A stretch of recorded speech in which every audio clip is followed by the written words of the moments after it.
Hello दोस्तों, मैं अरविंद कुमार गौतम यथार्थ लर्निंग के यूट्यूब चैनल में आप सभी का स्वागत करता हूं। दोस्तों, यदि आप यूपी लेखपाल की तैयारी कर रहे हैं तो आपको पता होगा ग्राम समाज में विकास जो है पढ़ना और समझना बड़ा ही महत्वपूर्ण है।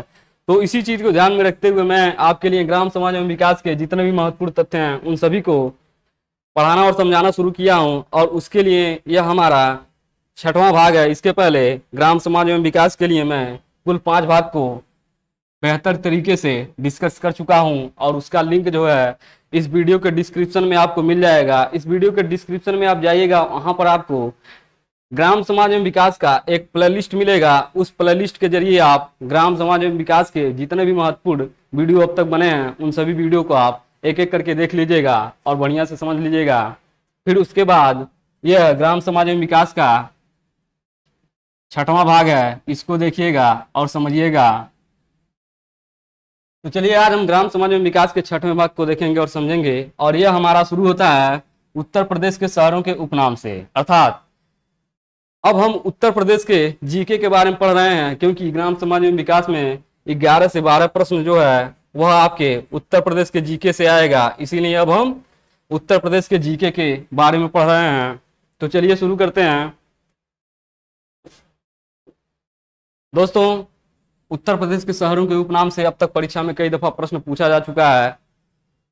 जैसे इलाहाबाद को संगम नगरी, कुंभ नगरी, तीर्थराज, अमरूद नगरी के उपनाम से जाना जाता है। इसी प्रकार से आगे देखते हैं। यहाँ पे आपका गाजियाबाद, गाजियाबाद को छोटी दिल्ली, उद्योग नगरी के उपनाम से जाना जाता है।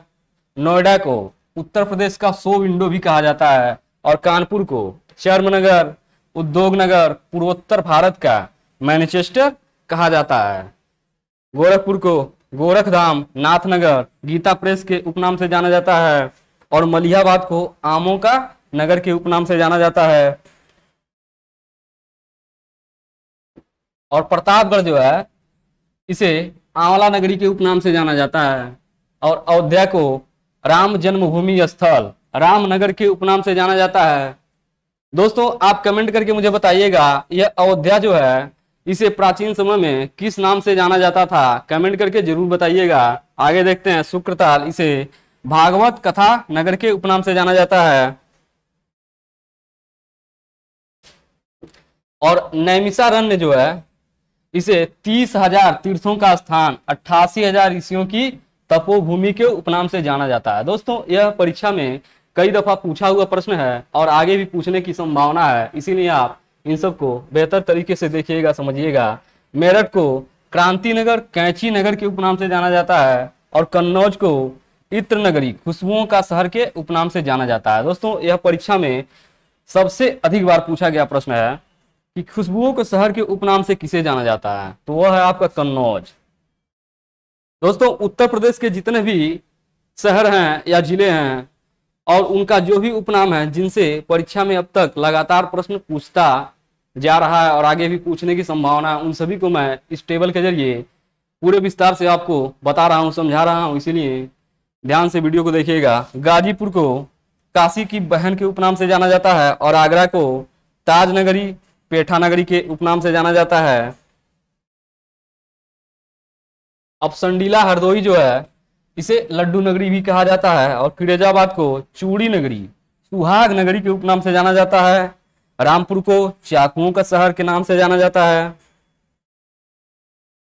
और चंदौली का उपनाम है धान का कटोरा, हाथरस का हिंग व गुलाल नगरी, और मथुरा का पंडों का नगर, कृष्ण नगरी और पेड़ा नगर। और अलीगढ़ को ताला नगरी के उपनाम से जाना जाता है। चलिए आगे देखते हैं। सोनभद्र जो है यह Sonanchal, power capital of India के उपनाम से जाना जाता है। दोस्तों, यह सोनभद्र जो है यह उत्तर प्रदेश का एकमात्र ऐसा जिला है जो 4 राज्यों को स्पर्श करता है। यह भी परीक्षा में कई दफा पूछा हुआ प्रश्न है, तो इसे आप याद रखिएगा। बरेली जो है इसे सुरमा नगरी के उपनाम से जाना जाता है। और लखनऊ जो है यह नवाबों का शहर, बागों का नगर, नजाकत नफासत का शहर के उपनाम से जाना जाता है। चलिए आगे देखते हैं। मुरादाबाद जो है इसे पीतल नगरी और बर्तनों का शहर के उपनाम से जाना जाता है। और जौनपुर जो है इसे सिराज हिंद और पूर्व का सिराज के उपनाम से जाना जाता है। दोस्तों जौनपुर जो है इसकी स्थापना जो है फिरोज शाह तुगलक के द्वारा की गई थी जौना खान की याद में। जौना खान की याद में जौनपुर की स्थापना फिरोज शाह तुगलक ने की थी।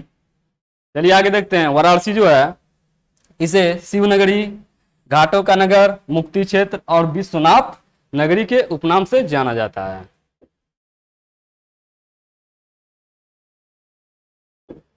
दोस्तों अब हम उत्तर प्रदेश के जो प्रमुख व्यक्तित्व रहे हैं या रह चुके हैं, अब हम उनके बारे में बात करेंगे, उनको समझेंगे। जैसे पहले हमारे हैं तुलसीदास, और इस तुलसीदास का जो जन्म हुआ वह चित्रकूट के निकट राजापुर गांव में हुआ था और इनके बचपन का नाम राम बोला था। इसे आप याद रखिएगा, तुलसीदास के बचपन का नाम राम बोला था। और नरहरिदास तुलसीदास के गुरु थे। रामचरितमानस, गीतावली, दोहावली, विनय पत्रिका, श्री राम सतसई और कवितावली, यह तुलसीदास की प्रमुख रचनाएं हैं। आगे देखते हैं सूरदास के बारे में। सूरदास का जन्म जो है यह भी मथुरा के निकट सीही नामक स्थान पर हुआ था और सूरदास के गुरु वल्लभाचार्य थे। और सूरदास की जो प्रमुख रचनाएं हैं उनका नाम है सूरसागर, साहित्य लहरी, सूर सरावली। अब आगे देखते हैं निजामुद्दीन औलिया के बारे में। निजामुद्दीन औलिया, निजामुद्दीन औलिया का पूरा नाम जो है हजरत ख्वाजा निजामुद्दीन औलिया है और इनका जन्म जो है 1238 को बदायूं उत्तर प्रदेश में हुआ था। अमीर खुसरो इन्हीं के शिष्य थे। अमीर खुसरो जिन्हें तूतीय हिंद, भारत का तोता के उपनाम से जाना जाता है, वह निजामुद्दीन औलिया के ही शिष्य थे। अमीर खुसरो जिन्होंने सितार का आविष्कार किया था। और सितार जो है यह बीड़ा और तंबूरा का मिश्रण है, यह वाद्य यंत्र है। बीड़ा एवं तंबूरा को मिलाकर सितार बना और सितार का आविष्कार अमीर खुसरो के द्वारा किया गया था। अमीर खुसरो को तूतीय हिंद, भारत का तोता के उपनाम से जाना जाता है और अमीर खुसरो जो थे वह निजामुद्दीन औलिया के शिष्य थे। आगे देखते हैं रैदास के बारे में। तो यह निर्गुण ब्रह्मा के उपासक व रामानंद के 12 शिष्यों में से एक थे और रैदास ने रामदासी संप्रदाय की स्थापना की थी। आगे देखते हैं जियाउद्दीन बर्नी के बारे में। दोस्तों इस वीडियो के जरिए हम बस उतना ही जानेंगे जितना हमारे परीक्षा की दृष्टि से उपयोगी है या जो परीक्षा में पूछा जा सकता है, बस हम उतना ही जानेंगे, हमें ज्यादा पढ़ने की जरूरत नहीं है। तो जियाउद्दीन के बारे में अब जानते हैं। यह सल्तनत कालीन यह इतिहासकार बुलंदशहर जिले के निवासी, फतवा जहांदारी एवं तारीखे फिरोजशाही इनकी प्रमुख कृति है। आप जियाउद्दीन बर्नी के प्रमुख कृति के बारे में बस याद रखिएगा, जैसे फतवा जहांदारी और तारीखे फिरोजशाही, यह जियाउद्दीन बर्नी की प्रमुख कृति है। आगे देखते हैं टोडरमल के बारे में। यह बहुत महत्वपूर्ण है इनके बारे में जानना। टोडरमल का जन्म जो है यह सीतापुर जिले में हुआ था और अकबर के प्रधानमंत्री थे और इन्होंने 10 साला बंदोबस्त व्यवस्था लागू की थी। यह परीक्षा में कई दफा पूछा जा चुका है कि अकबर के समय में 10 साला बंदोबस्त व्यवस्था किसने लागू की थी, तो यह टोडरमल के द्वारा लागू किया गया था। आगे देखते हैं अबुल फजल के बारे में। अबुल फजल के बारे में देखते हैं। इनका जन्म जो है 1550 ईस्वी में आगरा में हुआ था और इनके पिता का नाम शेख मुबारक था और यह शेख फैजी के छोटे भाई थे। अकबरनामा एवं आईने अकबरी इनकी प्रमुख रचनाएं हैं। अबुल फजल की जो प्रमुख रचनाएं हैं इसे आप याद रखिएगा, वह है अकबरनामा और आईने अकबरी। और अबुल फजल जो हैं यह तुर्की, फारसी, संस्कृत, अरबी तथा हिंदी के विद्वान थे। अब कबीरदास के बारे में जानते हैं। कबीरदास का जन्म जो है यह वाराणसी में हुआ था और इनका पालन पोषण जो है जुलाहा दंपत्ति नीरू व नीमा के द्वारा किया गया था। नीरू व नीमा के द्वारा कबीरदास का पालन पोषण किया गया था और कबीरदास के गुरु का नाम रामानंद था। साखी शबद रामायणी, यह साखी शबद रामायणी और बीजक यह कबीरदास की प्रमुख रचनाएं हैं। अब बाण भट्ट के बारे में जानते हैं। यह एक महान कवि थे और यह हर्षवर्धन के दरबारी कवि थे।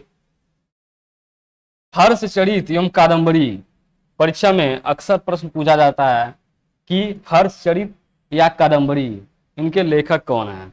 तो याद रखिएगा हर्षचरित और कादंबरी जो है इस ग्रंथों की रचना जो है यह बाणभट्ट के द्वारा की गई थी और बाणभट्ट जो थे यह हर्षवर्धन के दरबारी कवि थे।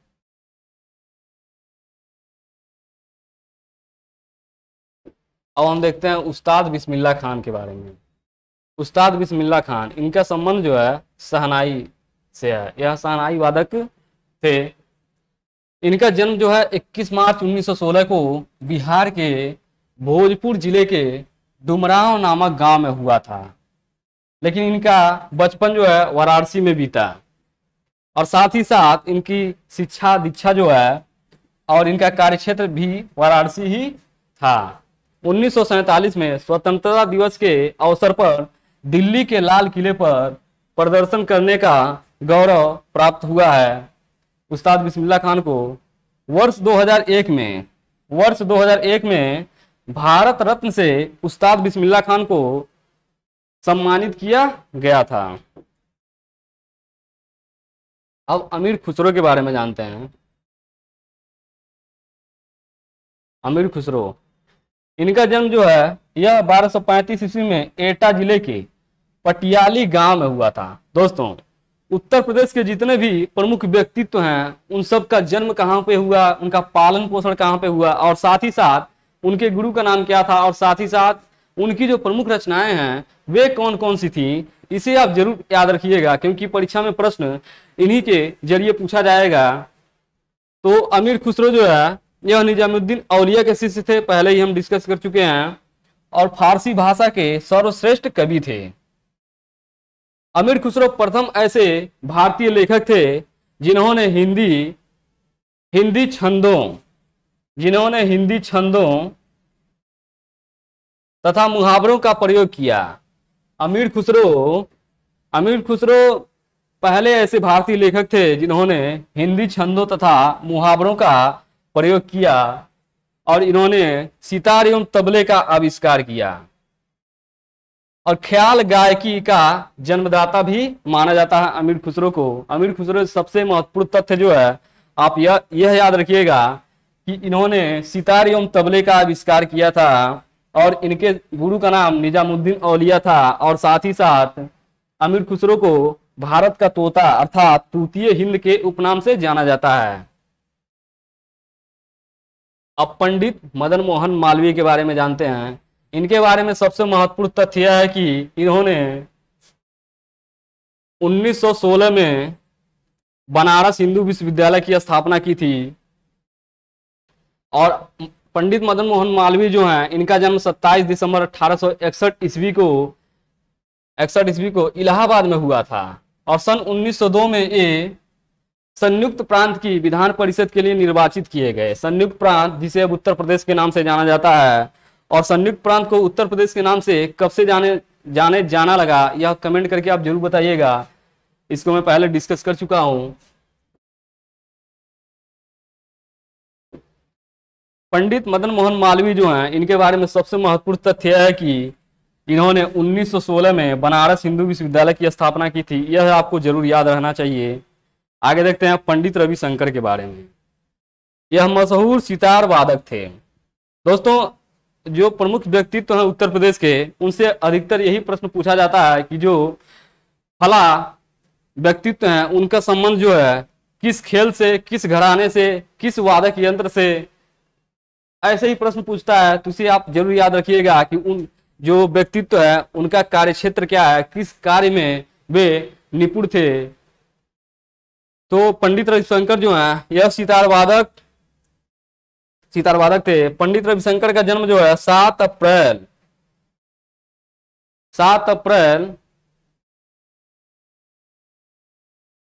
दोस्तों यहाँ प्रिंटिंग में मिस्टेक हो गया है, आप यहां से देखिएगा।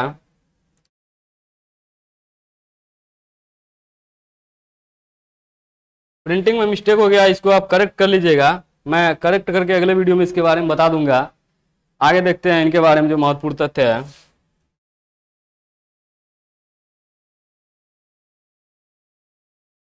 पंडित रविशंकर जो हैं इनको 3 बार ग्रैमी अवार्ड तथा 1999 ईस्वी में भारत रत्न से सम्मानित किया गया है। आप पंडित रविशंकर के बारे में सबसे ज्यादा जो महत्वपूर्ण तथ्य है उसे आप इस तरह से याद रखिएगा। पंडित रविशंकर जो थे यह सितार वादक थे और साथ ही साथ इनको 3 बार ग्रैमी अवार्ड मिल चुका है।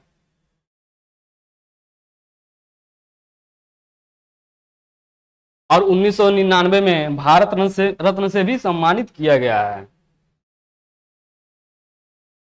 अब रानी लक्ष्मीबाई के बारे में जानते हैं। रानी लक्ष्मीबाई सन 1857 की क्रांति में उन्होंने झांसी में अंग्रेजों के विरुद्ध नेतृत्व किया था। आप यह याद रखिएगा, इस तरह का अगर प्रश्न परीक्षा में आता है तो कुछ इस प्रकार से पूछा जाता है कि जो व्यक्ति है वह 1857 की क्रांति में कहाँ का नेतृत्व किया था। तो रानी लक्ष्मीबाई जो हैं यह झांसी जिले से 1857 की क्रांति का नेतृत्व किया था। वे महाराजा गंगाधर राव की पत्नी थी। रानी लक्ष्मीबाई के पति का नाम महाराजा गंगाधर राव था और बचपन का नाम मनु था। याद रखिएगा। अजीजन बेगम लखनऊ की इस नर्तकी ने सन 1857 के विद्रोह में नाना साहब के आह्वान पर अंग्रेजों के विरुद्ध महिलाओं को संगठित किया था। नाना साहब के आह्वान पर अंग्रेजों के विरुद्ध झांसी में महिलाओं का नेतृत्व किया था रानी लक्ष्मीबाई ने। रानी लक्ष्मीबाई के बचपन का नाम मनु था, याद रखिएगा। अब बेगम हजरत महल के बारे में जानते हैं। इनका भी संबंध 1857 की क्रांति से रहा है। प्रश्न पूछा जा सकता है कि बेगम हजरत महल जो थी वह कहाँ का नेतृत्व उन्होंने किया था 1857 की क्रांति के दौरान। तो याद रखिएगा, इन्होंने लखनऊ में 1857 की क्रांति का नेतृत्व किया था और इन्होंने अपने नाबालिग पुत्र बिरजिस कादिर को अवध का नवाब घोषित कर लखनऊ में विद्रोह का नेतृत्व कर दिया था। अब चंद्रशेखर आजाद के बारे में जानते हैं। इनसे सबसे महत्वपूर्ण तथ्य यह बनता है कि चंद्रशेखर आजाद जो थे उनका जो मृत्यु है वह उत्तर प्रदेश के किस जिले में किस स्थान पर हुआ है। तो याद रखिएगा, उत्तर प्रदेश में एक जिला है प्रयागराज। उत्तर प्रदेश का जिला है प्रयागराज और यह उत्तर प्रदेश का एकमात्र ऐसा जिला है जिसकी जनसंख्या सबसे अधिक है।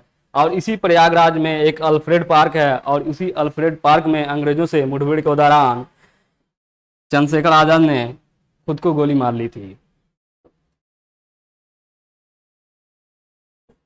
अब आगे देखते हैं चौधरी चरण सिंह के बारे में।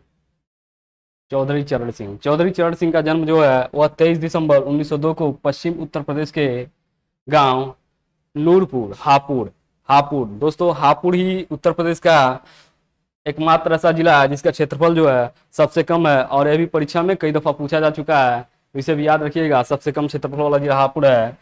तो चौधरी चरण सिंह का जन्म जो है उत्तर प्रदेश के हापुड़ जिले में हुआ था। वह भारत के किसान राजनेता एवं 5वें प्रधानमंत्री थे और चौधरी चरण सिंह के ही याद में या इनके जन्म दिन पर किसान दिवस मनाया जाता है।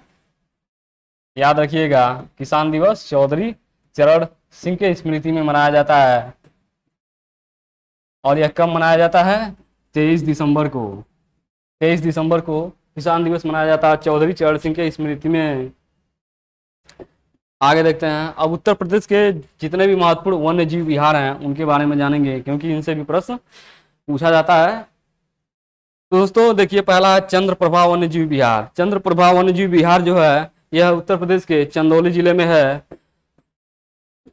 और इसका क्षेत्रफल जो है क्षेत्रफल जो है 87 वर्ग किलोमीटर है और स्थापना जो है 1957 में हुआ था। दूसरा है किशनपुर वन्यजीव विहार। किशनपुर वन्यजीव विहार जो है यह लखीमपुर खीरी जिले में है। लखीमपुर खीरी उत्तर प्रदेश का वह जिला है जिसका क्षेत्रफल सबसे अधिक है और किशनपुर वन्यजीव विहार का क्षेत्रफल जो है 227 वर्ग किलोमीटर है और स्थापना हुआ 1972 में। कतरनिया वन्यजीव विहार जो है यह उत्तर प्रदेश के बहराइच जिले में है। इसका क्षेत्रफल है 410 वर्ग किलोमीटर। स्थापना जो 1976 में हुआ था। रानीपुर वन्यजीव विहार। रानीपुर वन्यजीव विहार जो है यह बांदा जिले में है। इसका क्षेत्रफल 230 वर्ग किलोमीटर है। इसका स्थापना 1977 में हुआ था। दोस्तों जितना भी इसमें महत्वपूर्ण तथ्य है या फैक्ट है उन सभी फैक्ट को आप 2 से 3 बार पढ़ेंगे तो बड़े ही आसानी से याद हो जाएगा। एक बार में याद नहीं होने वाला, इसलिए कम से कम 2 से 3 बार आप वीडियो को देखिएगा। उसके बाद इसके पीडीएफ को कम से कम 2 से 3 बार जरूर पढ़ लीजिएगा ताकि जितने भी महत्वपूर्ण तथ्य हैं इस पीडीएफ में वे सारे के सारे आपको याद हो जाएं। तो पीडीएफ और वीडियो दोनों का सहारा लीजिएगा ग्राम समाज एवं विकास को समझने के लिए। अब आगे देखते हैं महावीर स्वामी वन्यजीव विहार। यह जो है यह ललितपुर जिले में है और इसका क्षेत्रफल जो है 5.4 वर्ग किलोमीटर है। स्थापना जो 1977 में हुआ था। अब चंबल वन्यजीव विहार के बारे में जानते हैं। इसका स्थान जो है आगरा व इटावा जिले में है। दोस्तों मैं आपसे एक प्रश्न पूछ रहा हूं कि यह ललितपुर जो है यह मध्य प्रदेश से कितनी दिशाओं से घिरा हुआ है? आप कमेंट करके मुझे बताइए कि ललितपुर जो है यह मध्य प्रदेश से कितनी दिशाओं से घिरा हुआ है, क्योंकि परीक्षा में कई दफा प्रश्न इससे पूछा हुआ ललितपुर से। तो आप कमेंट करके बताइए। तब तक मैं पानी पी लेता हूं।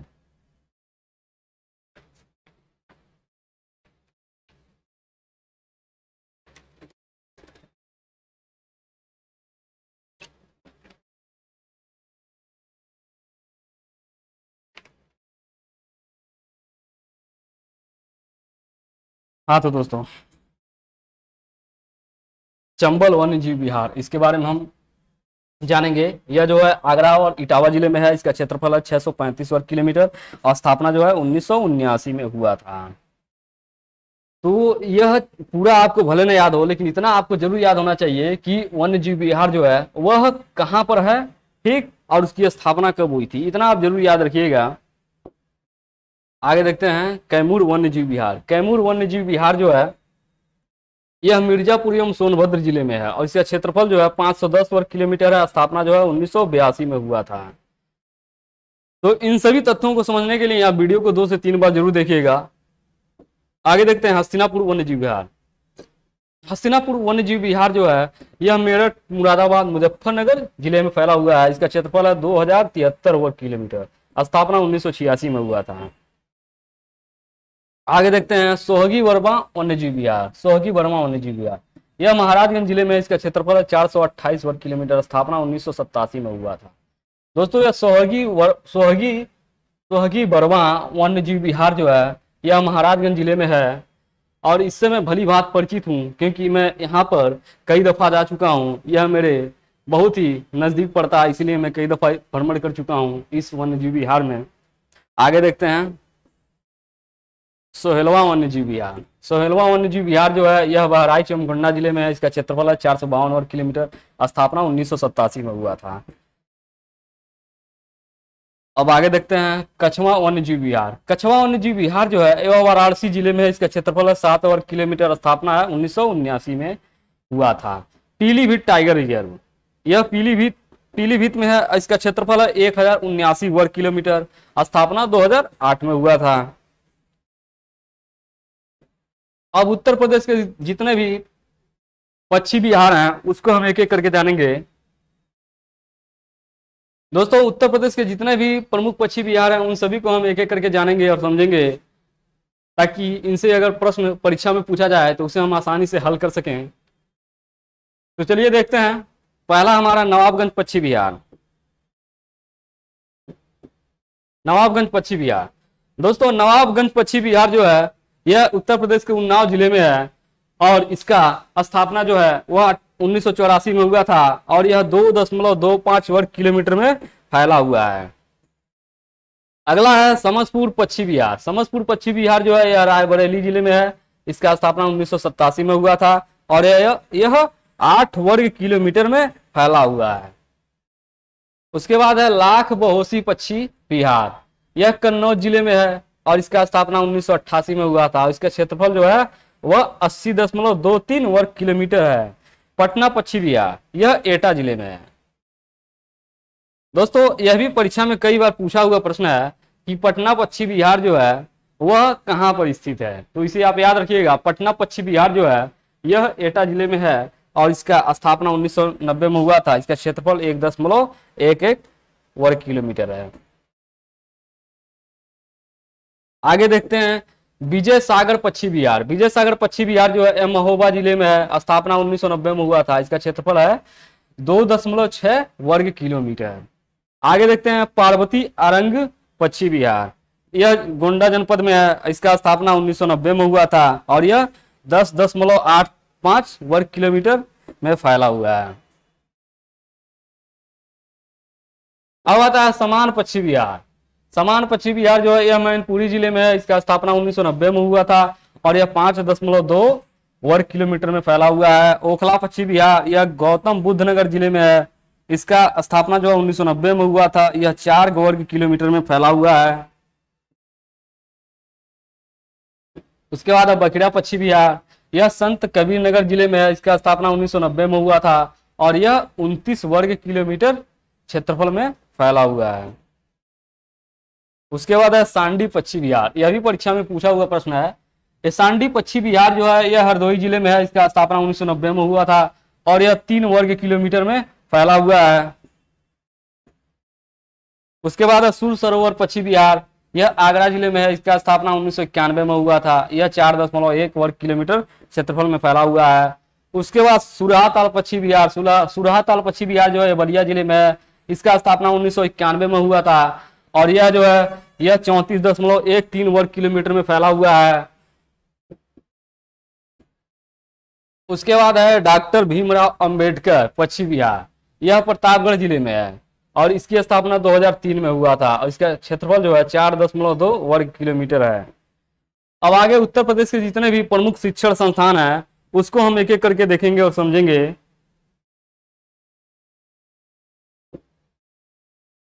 चलिए अब इसको हम समझना शुरू करते हैं।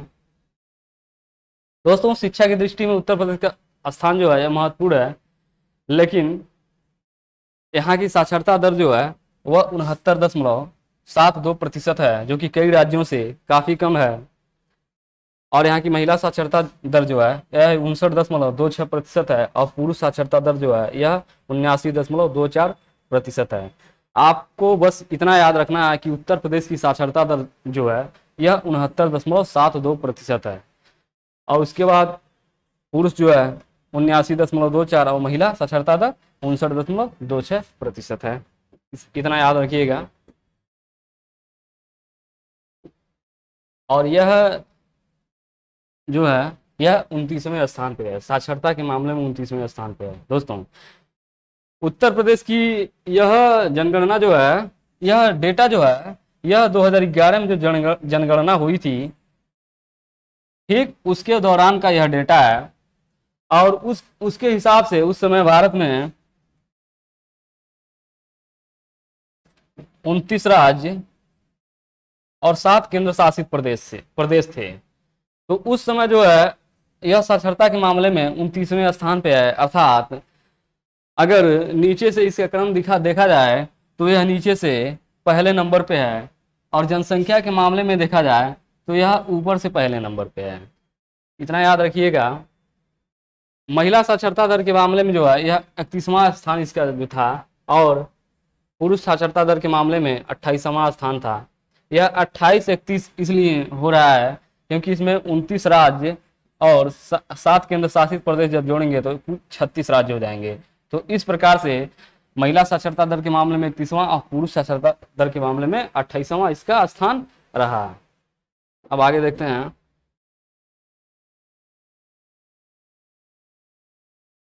दोस्तों स्वतंत्रता के पहले उत्तर प्रदेश में 5 विश्वविद्यालय एवं 16 महाविद्यालय संचालित होते थे, जिनकी वर्तमान में संख्या जो है 30 और 2040 हो गई है। अर्थात अर्थात विश्वविद्यालयों की संख्या जो देखें तो वह उत्तर प्रदेश में 30 हो गई है और महाविद्यालय जो है वह 2040 हो चुके हैं।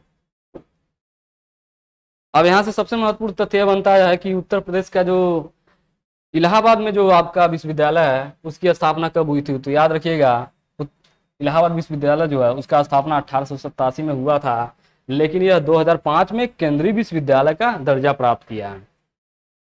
अब आगे देखते हैं उत्तर प्रदेश के जितने भी महत्वपूर्ण शोध संस्थान है, क्योंकि इनसे प्रश्न पूछा जा सकता है और पूछा भी जाता है। इंडस्ट्रियल टॉक्सिकोलॉजी रिसर्च सेंटर, यह जो है लखनऊ में है। नेशनल बोटेनिकल रिसर्च इंस्टीट्यूट जो है यह लखनऊ में है। और बीरबल साहनी इंस्टीट्यूट ऑफ पेलियोबायोलॉजी जो है यह लखनऊ में है। सेंट्रल ड्रग रिसर्च इंस्टीट्यूट जो है यह लखनऊ में है। Central institute of medicinal and aromatic plant जो है यह भी लखनऊ में है। इंडियन टेक्नोलॉजिकल रिसर्च सेंटर जो है यह भी लखनऊ में है। और केंद्रीय विश्वविद्यालय की बात करें उत्तर प्रदेश में तो सबसे पहले नंबर पे आता है इलाहाबाद विश्वविद्यालय। इलाहाबाद विश्वविद्यालय जिसकी स्थापना 1887 में हुई थी, यह उत्तर प्रदेश का सबसे पुराना विश्वविद्यालय है। इसकी स्थापना 1887 में हुई थी, लेकिन 2005 में इसे केंद्रीय विश्वविद्यालय का दर्जा दिया गया। उसके बाद है काशी हिंदू विश्वविद्यालय जिसकी स्थापना 1916 में हुई थी और वह पंडित मदन मोहन मालवीय के द्वारा की गई थी। उसके बाद है अलीगढ़ मुस्लिम विश्वविद्यालय जिसकी स्थापना 1921 में हुई थी। कमेंट के जरिए आप बताइए कि अलीगढ़ मुस्लिम विश्वविद्यालय की स्थापना किसके द्वारा की गई थी। उसके बाद है डॉक्टर भीमराव अंबेडकर विश्वविद्यालय, यह भी लखनऊ में है। इसकी स्थापना जो है 1989 में हुआ था। अब प्रादेशिक विश्वविद्यालय की बात करते हैं। दोस्तों इस वीडियो में या इस नोट्स के जरिए हम उतने ही तथ्य को जानेंगे जितना हमारे लिए महत्वपूर्ण है और परीक्षा में पूछा जा सकता है। इसीलिए यहाँ पे आपको कभी कभी ऐसा लग सकता है कि अभी कई और ऐसे फैक्ट हैं जो बाकी रह गए।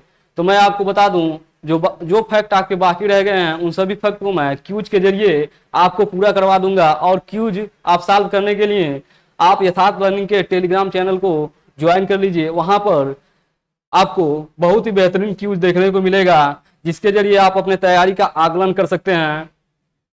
तो दोस्तों अब हम प्रादेशिक विश्वविद्यालय के बारे में जानेंगे और यह हम ग्राम समाज एवं विकास के 7वें भाग में जानेंगे। तो इस तरह से हमारा 6वां भाग कंप्लीट होता है। यदि आपको यह वीडियो अच्छा लगा हो तो लाइक करके शेयर कर दीजिए और साथ ही साथ चैनल को सब्सक्राइब करने के साथ ही बेल आइकन को दबा दीजिए ताकि जैसे ही 7वां भाग मैं अपलोड करूं उसका नोटिफिकेशन आपको तुरंत मिल जाए और समय रहते आप उसका लाभ उठा सकें और परीक्षा में बेहतरीन अंक प्राप्त कर सकें। तो दोस्तों कमेंट के जरिए जरूर बताइएगा कि आपको यह वीडियो कैसा लगा, कितना आपके लिए उपयोगी रहा और साथ ही साथ इस वीडियो में क्या कमियां रह गई हैं मेरे द्वारा उसको भी जरूर बताइएगा ताकि मैं उसमें समय रहते सुधार कर सकूं और आपको बेहतरीन अध्ययन सामग्री देने के लिए और बढ़िया बेहतरीन से प्रयास कर सकूं। तो दोस्तों मिलेंगे अगले वीडियो में भाग 7 में। तब तक के लिए आप सभी का बहुत बहुत धन्यवाद।